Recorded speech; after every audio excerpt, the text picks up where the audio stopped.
नमस्कार दोस्तों, क्या आपने कभी सोचा है कि डायनासोर कहां से आए? ये विशाल जीव जो करोड़ों सालों तक धरती पर राज करते रहे, आखिर इनकी उत्पत्ति कैसे हुई?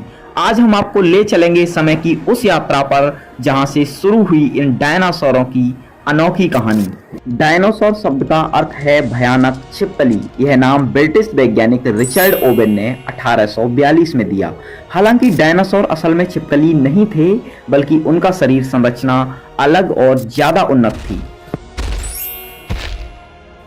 लगभग 23 करोड़ साल पहले ट्राइसिक काल में पृथ्वी का मौसम गर्म और सूखा था। उस समय छोटे छोटे रेप्टाइल्स रहते थे। इन्हीं में से एक समूह विकसित होकर डायनासोर बना। डायनासोर की प्रजातियां आकार में छोटी और दो पैरों पर चलने वाली थीं। वैज्ञानिकों के अनुसार यूरेप्टर और हेरेसोसॉरस शुरुआती डायनासोरों में से थे। इसके बाद आया जुरैसिक काल। 20 से 14.5 करोड़ साल पहले के समय को जुरैसिक काल कहा जाता है। जुरैसिक काल में डायनासोरों का असली साम्राज्य शुरू हुआ। इस दौर में पृथ्वी का मौसम नमी वाला और हरा भरा था। यही कारण है कि बड़े बड़े पौधे उगे और शाकाहारी डायनासोरों की संख्या तेजी से बढ़ी।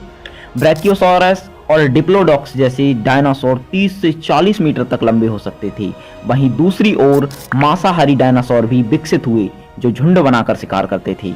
इसके बाद आया क्रेटेशियस काल। आज से 14.5 करोड़ से 6.5 करोड़ साल पहले के समय को क्रेटेशियस काल कहा जाता है। क्रेटेशियस काल डायनासोरों का सबसे विविध और खतरनाक दौर था। यहीं पर सबसे मशहूर डायनासोर टिरेनोसोरस रेक्स यानी टी-रेक्स रहा।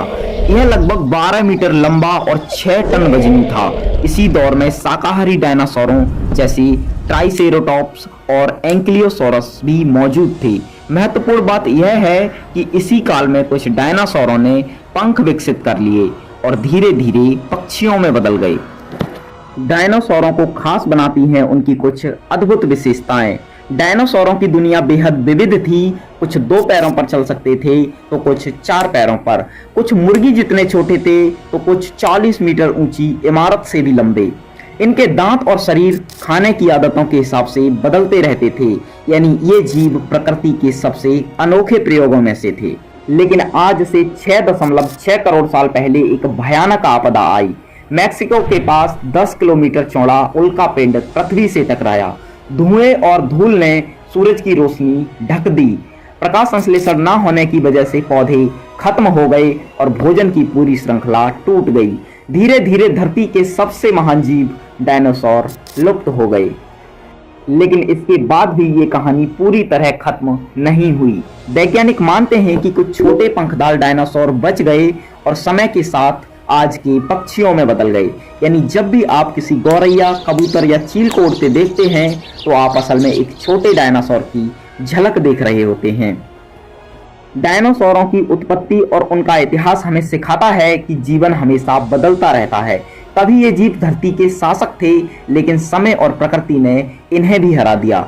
आज उनकी विरासत पक्षियों के रूप में हमारे चारों ओर मौजूद है और डायनासोर हमें याद दिलाते हैं कि प्रकृति के सामने सबसे महान जीव भी स्थायी नहीं रहे।